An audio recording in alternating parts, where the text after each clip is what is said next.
Unit 6ல விடுதலை போராட்டத்தில் தமிழகத்தின் பங்கு அப்படிங்கிற ஒரு டாபிக் நமக்கு இருக்குல்ல, அது சம்பந்தமா நமக்கு ப்ரீவியஸ் இயர் கொஸ்டின் வந்து ஒன்று கொடுத்துருக்காங்க. அது என்னங்கிறத ரீட் பண்றேன் பாருங்க. வ.உ. சிதம்பரனார் சுதேசி நீராவி கப்பல் நிறுவனத்தை நிறுவியதன் நோக்கம் என்னன்னு கேட்காங்க. இதான் கொஸ்டின். இதுக்கு ஆப்ஷன் பாருங்க.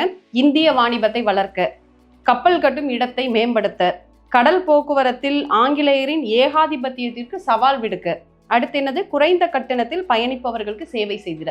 இதுக்கு நம்மளோட போர்த்தோட புத்தகத்துல எப்படி கொடுத்துருக்காங்க அப்படிங்கிறத சொல்றேன். பேஜ் நம்பர் வந்து 719.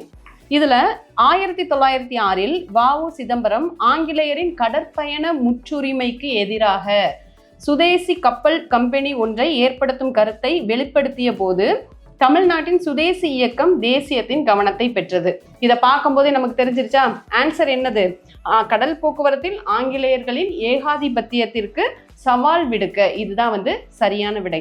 அப்போ இந்த நிறுவனத்தை வந்து நிறுவன ஆண்டு நமக்கு என்னங்கிறது தெரியணும்ல. அப்போ அடுத்த லைனை கொடுத்துருக்காங்க.